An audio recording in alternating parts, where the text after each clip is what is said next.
Hi everyone, welcome to Valerie's Highland Homestead. This week we're going to be discussing how to grow ginger. We're going to be preparing our runner bean trench, and we're also going to be answering a question about survival vegetables. At this time of year, you should really be thinking about growing your beans, either getting them started off in little pots ready to put straight in. That gets you in front of slugs and things, or you can just put them straight in the soil. It just depends on your circumstances and how you like to do it. For me, I like to grow them in seedling trays because that gives me an advantage, and then I can just put them straight in when I've got the bean nets up, which I've got to put up yet. What I'm doing at the moment is I'm preparing the bed to put French climbing beans, runner beans, and some specialist ones I've got. The soil has grown cabbage over winter, which I've just got rid of, apart from that side. And so I've got to really prepare the soil because beans are very, very hungry plants. So this week I've got a barrow load here of compost that I've got out of my compost bins that is going to go in here. May put another one in on top, depends how far it goes. So that's basically it. I'm preparing just this little trench here for some climbing beans. I noticed this ginger had a root growing from it. Right. And I wondered if it was possible to grow ginger from ginger root. To start with, that's not a root. Okay. That's actually a shoot. That's a shoot, okay.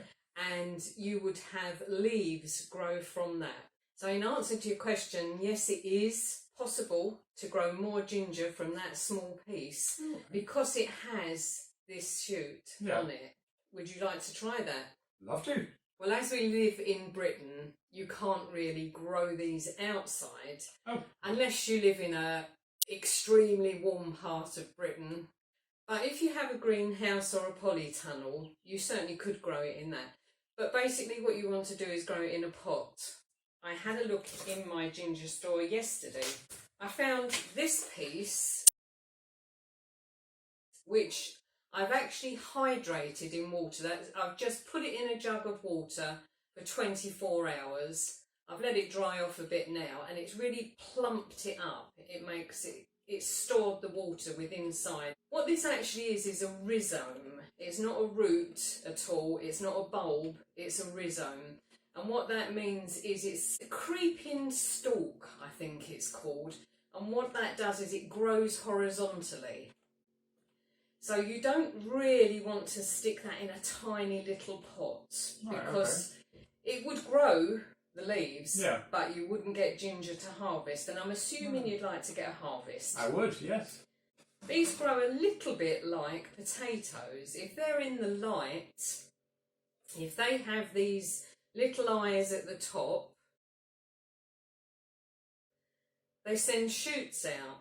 So one thing to do is to just leave it on the side until this forms leaves. It will become more wizened as mine is, and that's because it's putting its all in to grow in that shoot.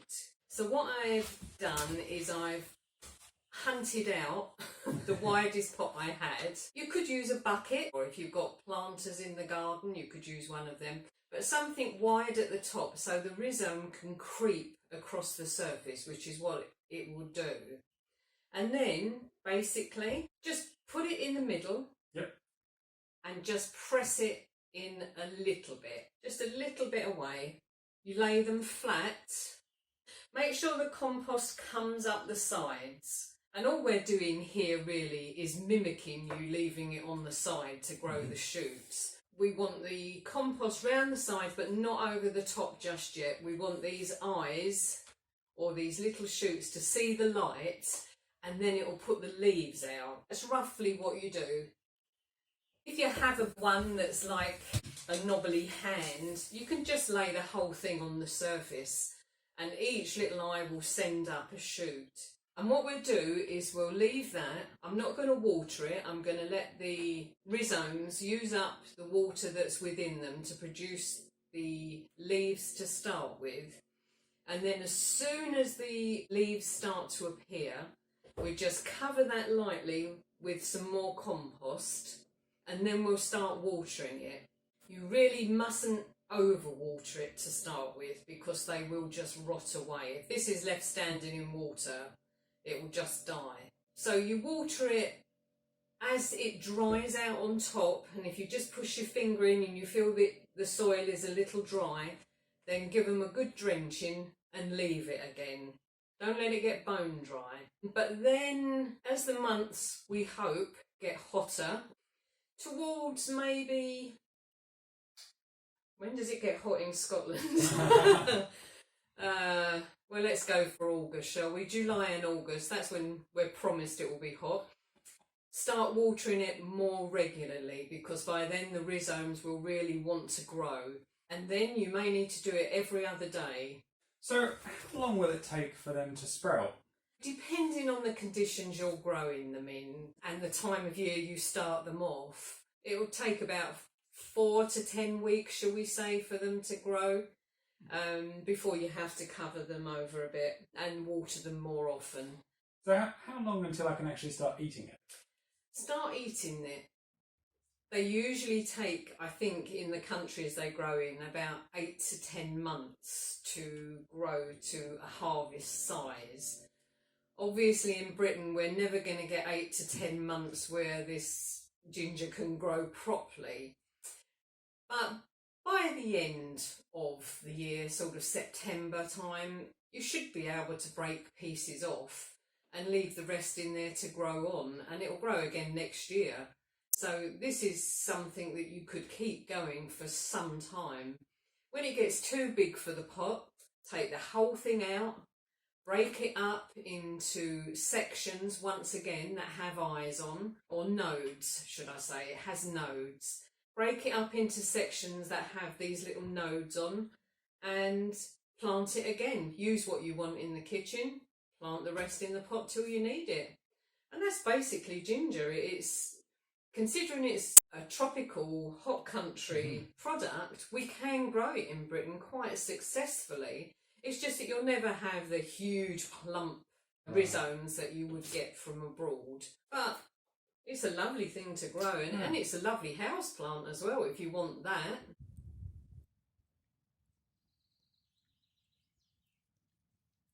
Someone was talking to me recently about getting food quickly. Quickly, right. So what would they need to grow to be the quickest thing that they could grow to eating? Well, nothing is instant. Right. That is the thing with gardening. They do take a number of weeks to grow. Right. But probably the fastest is at this time of year, when it's starting to warm up. Things like radish, Right. they come up within a week. Oh, The last lot I sowed, they was up within the week. Chives, you know, the herb, that's another thing that comes up quick.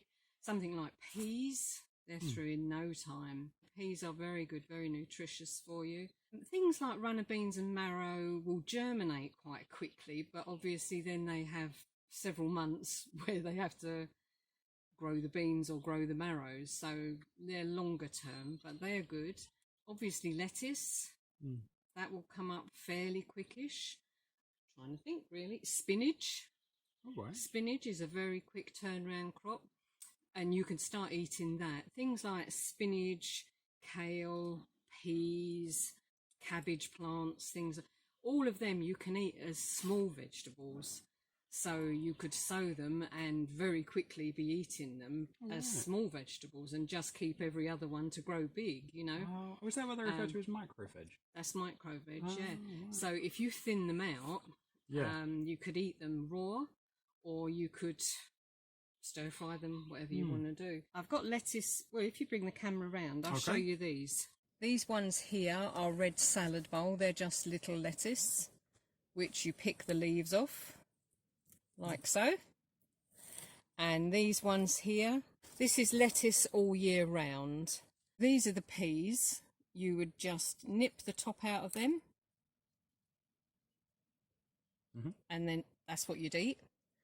Just little leaves like that. So there are. I've got a small salad for you. There you've got pea shoots, which have been in About 3 weeks, I think they were, that you could be eating the tops of and doing it over and over until the pea gives up. Then just replant them. I mean, if you have another pot ready, you can get the next lot going. The lettuce have been in less than a month. They're still very tiny, admittedly, but now it's starting to warm up. They'll be growing away like nobody's business, and you'll be picking them in no time. So this time of year, they'll grow quicker. I would say another 2 weeks and we'll be starting to pick them. Right. As long as I water them. that is. But if I was to sow more seed now, which I will be doing, they'll come up a lot quicker. So what about things like tomatoes? Tomatoes are a long growing vegetable because Right. although the seedlings may germinate quite quickly, you're talking about summertime, so a couple of 3 months away Oh, right. before Okay. you would be ready to eat them. Cucumbers? Cucumbers, much the same. Actually, I'll just show you these. I put these in less than a week ago, so they've actually grown extremely quickly. But you won't be harvesting anything from them No. for a couple of months. No. And those are cucumbers? Those are cucumbers. Right.